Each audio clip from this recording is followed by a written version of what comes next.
Prabhas director Sandeep Reddy Vanga కాంబినేషన్లో వస్తున్న most anticipated movie spirit. ఈ సినిమాలో ప్రభాస్ సరసన తృప్తి దిమ్రి హీరోయిన్గా నటిస్తుండగా హర్షవర్ధన్ రామేశ్వరం మ్యూజిక్ సమకూరుస్తున్నాడు. టీ సిరీస్ భారీ ఎత్తున నిర్మిస్తుంది. మరి విషయానికి వచ్చినట్లయితే 2025 ప్రభాస్ బర్త్డే సందర్భంగా స్పిరిట్ నుండి ఒక ఆడియో గ్లిమ్స్ రిలీజ్ అయిన విషయం తెలిసిందే. అయితే ఈ ఆడియోలో ప్రభాస్ ప్రకాష్ రాజ్ కాన్వర్జేషన్ ఉండగా స్పిరిట్ సినిమాలో ప్రకాష్ రాజ్ ఉన్నాడని ఫిక్స్ అయింది. అయితే ఇప్పుడు స్పిరిట్ నుండి ప్రకాష్ రాజ్ ను తొలగించినట్లు తెలుస్తుంది. స్పిరిట్ షూటింగ్ లో సందీప్ రెడ్డి వంగ ప్రకాష్ రాజ్ ల మధ్య క్లాష్ వచ్చినట్లు రూమర్స్ వచ్చాయి. అయితే దీనికి ప్రకాష్ రాజ్ నేను ఇప్పటి వరకు స్పిరిట్ షూటింగ్ లోనే పాల్గొనలేదు అని క్లారిటీ ఇచ్చాడు. అయితే రీసెంట్ గా ఈ cinema villain Vivek Oberoi first look release చేయగా ప్రకాష్ రాజ్ ను సోషల్ మీడియాలో ట్యాగ్ చేయలేదు. దీంతో సందీప్ రెడ్డి వంగ స్పిరిట్ నుండి ప్రకాష్ రాజ్ ను తొలగించినట్లు అర్థమవుతుంది. మరి ఇంతకు ముందు రిలీజ్ చేసినటువంటి పోస్టర్లలో ప్రకాష్ రాజ్ ను ట్యాగ్ చేస్తుండగా రీసెంట్ గా రిలీజ్ చేసినటువంటి పోస్టర్లో ప్రకాష్ రాజ్ ను ట్యాగ్ చేయలేదు.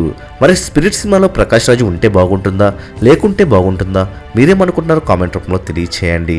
మరెన్నో స్పిరిట్ మూవీ లేటెస్ట్ అప్డేట్స్ అందరికన్నా ముందే అందిస్తున్నటువంటి మూవీ మహల్ ఛానల్ సబ్స్క్రైబ్ చేసుకుని బెల్ ఐకాన్ని యాక్టివేట్ చేసుకోండి. ఈ వీడియో మీకు నచ్చినట్లయితే లైక్ షేర్ కామెంట్ చేసి మూవీ మహల్ ఛానల్ సపోర్ట్ చేయండి.